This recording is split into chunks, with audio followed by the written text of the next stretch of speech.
സജീവൻ നോക്കൂ, ആ നിലയിലാണോ നമ്മൾ ഇതിനെ കാണേണ്ടത്? 36 പേര് വരുമ്പോൾ അതിൽ എ ഗ്രൂപ്പിൽ നിന്ന് 2 പേർ മാത്രമെന്നാണ് അവർ ആക്ഷേപം ഉന്നയിക്കുന്നത്.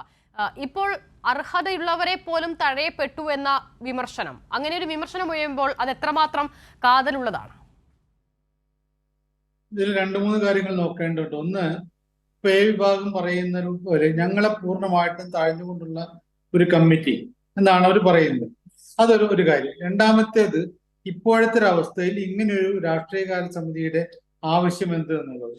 മൂന്നാമത്തെ കാര്യം, ഇതുകൊണ്ട് നേരത്തെ തന്നെ ഇപ്പൊ രാഷ്ട്രീയകാര്യ സമിതി എന്ന് പറയുന്നത് ഇപ്പോഴുണ്ടാക്കിയ കാര്യമല്ല, അത് പുനഃസംഘടിപ്പിക്കുകയാണ് ചെയ്തത്. അപ്പൊ നേരത്തെ തന്നെ രാഷ്ട്രീയകാര്യ സമിതിയുണ്ട്. അതിനെക്കുറിച്ച് കോൺഗ്രസിലെ ഈ പ്രമുഖ നേതാക്കന്മാർ പലരും പറഞ്ഞിട്ടുള്ള കാര്യം, ഇതൊരിക്കലും കൂടാറില്ല, കൂടിയിട്ട് കാര്യമില്ല. യാഥാർത്ഥ്യം നമ്മൾ നോക്കേണ്ട ഒരു ലോക്സഭാ തെരഞ്ഞെടുപ്പ് വരാനിരിക്കുക. അപ്പോൾ ആ ലോക്സഭാ തെരഞ്ഞെടുപ്പിനെ നേരിടേണ്ട ഒരു ശക്തി സമാഹരിക്കാൻ വേണ്ടിയായിരിക്കണം ഓരോ പാർട്ടിയും ഓരോ മുന്നണിയും ശ്രമിക്കേണ്ടത്. ഇപ്പൊ CPM-ലൊക്കെ ആണെങ്കിൽ അവരുടെ ബ്രാഞ്ച് മുതൽ മുകൾത്തട്ടിലേക്കുള്ള സംവിധാനങ്ങൾ അവർ പുതിയ അതിനുവേണ്ടി ലോക്സഭ വരുമ്പോഴേക്ക് പുതിയ രാഷ്ട്രീയകാര്യ സമിതികളോ ആലോചനാ സമിതികളോ ഒന്നും ഉണ്ടാക്കുന്നില്ല. ആ ബ്രാഞ്ച് മുതലുള്ള സമിതികളുടെ ശാക്തീകരണം നടന്നുകൊണ്ടിരിക്കുന്നുണ്ട്. അവരുടെ പ്രവർത്തനം കുറെ കാലമായിട്ട് നടക്കുന്നുണ്ട്. ഇതേ കാര്യം CPI-യിലുണ്ട്, മുസ്ലിം ലീഗിലുണ്ട്, ഒക്കെ ഉണ്ട്, BJP-യിലും ഉണ്ട്.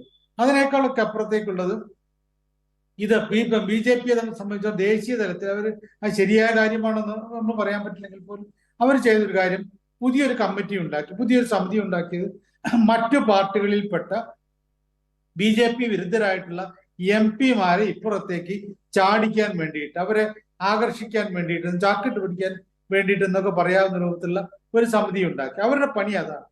അതിലൊക്കെ പ്രത്യേകമായ താല്പര്യമുണ്ട്. കാരണം ജനസ്വാധീനമുള്ള MP-മാരെ, മറ്റു പാർട്ടികളിൽപ്പെട്ട ആളുകളെ, ജനപ്രതിനിധികളെ, അവരെ ഇപ്പുറത്തേക്ക് കൊണ്ടുവന്നു കഴിഞ്ഞാൽ ആ മണ്ഡലം കൂടി ഇപ്പുറത്തേക്ക് പോരും എന്നുള്ള താല്പര്യം.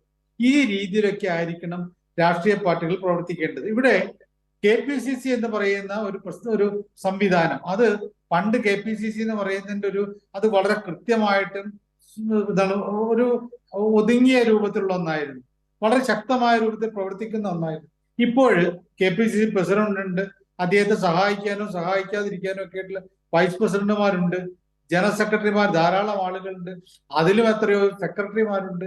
ഇങ്ങനെ നിരവധി ആളുകൾ, അത് KPCC എന്ന് പറയുന്ന അവരുടെ നിർവാഹക സമിതി എന്ന് പറയുന്ന അതിനേക്കാളുമല്ല.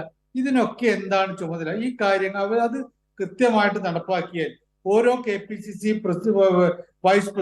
വൈസ് പ്രസിഡന്റിനും ജനറൽ സെക്രട്ടറിമാർക്കും അല്ലെങ്കിൽ KPCC ഭാരവാഹികൾക്കും ഓരോ മണ്ഡലത്തിന്റെയോ അല്ലെങ്കിൽ ജില്ലയുടെയോ ഒക്കെ ചുമതല കൊടുത്തു കഴിഞ്ഞാൽ എളുപ്പത്തിൽ തന്നെ അവർക്ക് രാഷ്ട്രീയമായിട്ട് മുന്നോട്ടേക്ക് കൊണ്ടുപോകാം. പിന്നീട് എന്തിനാണ് രാഷ്ട്രീയകാര്യ സമിതി? ഈ രാഷ്ട്രീയകാര്യ സമിതി കൂടുന്ന മുഴുവൻ തല്ലുകൂടാനാണ് എന്ന് നേതാക്കന്മാർ തന്നെ പറഞ്ഞ് നേരത്തെ നമ്മൾ കേട്ടിട്ടുള്ള കാര്യമാണ്.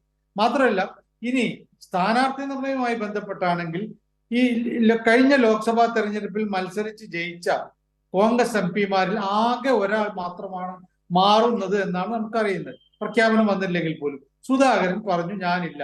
ദേശീയ നേതൃത്വത്തിന്റെ തീരുമാനം എല്ലാവരും അതേപടി തന്നെ നിൽക്കട്ടെ എന്നാണ്.